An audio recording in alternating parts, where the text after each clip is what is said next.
네, 이번에는 그 깁스 자유에너지라는 그 바이오 케미스트리에서 꼭 나오는 개념이죠. 이 개념에 대해서 간단히 설명을 해보도록 하겠습니다. 우선 이 개념에 대해서 이해하기 위해서는 연력학에 대해서 기본적인 배경 지식이 좀 있어야 되는데요. 예를 들어서 연력학 0법칙, 0법칙, 1법칙, 2법칙 이런 거에 대해서 들어보셨을 텐데 0법칙과 1법칙은 일종의 에너지 보존 해당하고 이 법칙의 경우에는 이제 엔트로피라고 정의되는 이 S라는 값과 관련되어 있는 그런 법칙입니다. 이때 엔트로피라는 것은 일종의 무질서한 정도를 의미를 하게 되는데요. 예를 들어서 우리가 방을 굉장히 어질러 놓으면 이 S라는 값이 커지게 되고 방이 또 한편 굉장히 정돈된 상태다 하면 이 S라는 값이 굉장히 작아지게 됩니다. 이때의 연력학 2법칙이란 S가 0보다 크다는 건데요. 근데 그냥 S가 아니라 유니버스의 S가 0보다 크거나 같다라는 것이 이 법칙입니다. 이때 유니버스란 우주를 뜻하는 거기도 하지만 그렇다기보단 전체라고 생각을 하시면 돼요. 그래서 전체의 무질서도는 증가한다. 이게 도대체 무슨 말이지 생각하실 수가 있는데 예를 들어서 우리가 요만큼을 시스템으로 본다고 생각을 해보면 그러면 시스템이 아닌 부분은 서라운드가 되겠죠. 그러면 이 시스템과 서라운드를 합친 이 전체를 유니버스라고 볼 수가 있습니다. 이때의 그 유니버스의 무질서도가 증가한다는 거죠. 이게 도대체 뭘 의미하냐 하면 예를 들어서 우연히 어쩌다 보면 이 시스템의 S는 감소를 할 수가 있어요.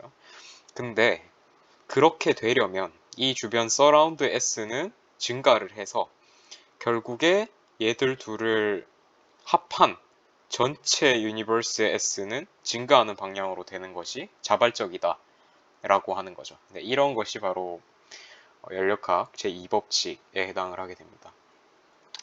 근데 여기서 이제 문제가 발생을 하는데요. 이 유니버스라는 것이 말이 쉽지 이 전체를 우리가 전체의 무질서도를 계산한다는 게 굉장히 힘들겠죠. 어떤 반응이 무슨 A라는 반응이 있어요.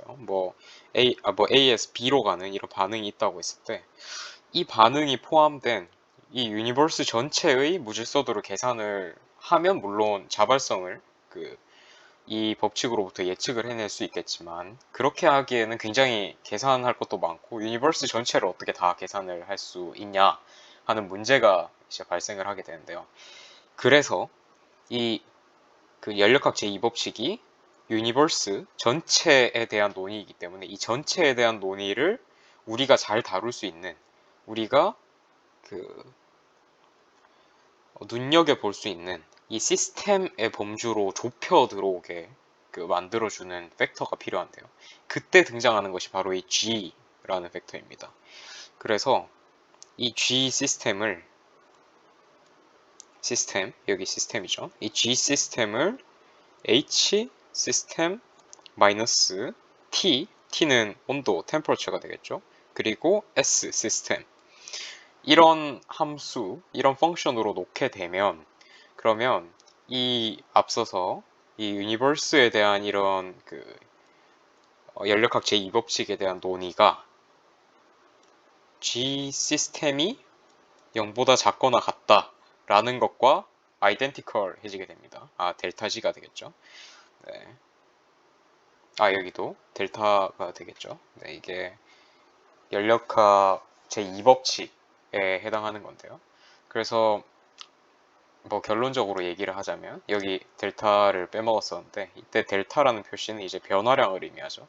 그래서 초기 S에서 나중 S에서 초기 S를 뺀 요 값이 나중에서 이 초기를 뺀 요 값이 0 이상이다 라는 유니버스 전체에서의 논의가 이 시스템에서의 논의로 바뀌게 된 것이죠. 그때 역할을 하는 것이 바로 이 깁스 자유에너지입니다.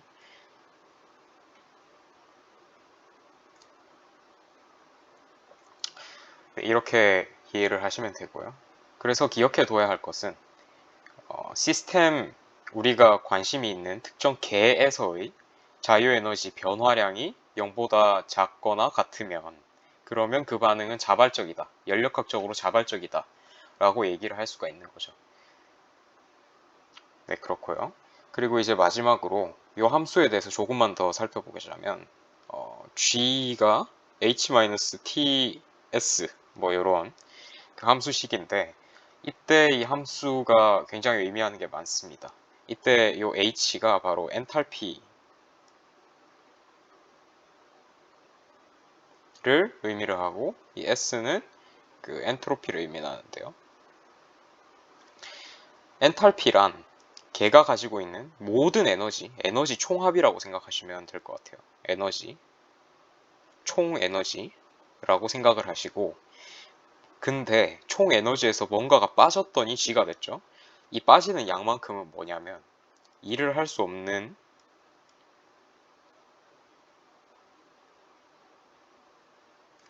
에너지의 양입니다. 그러면 전체 에너지에서 일을 할 수 없는 에너지만큼이 빠진 게 G잖아요. 그래서 결과적으로 이 G라는 값은 일을 할 수 있는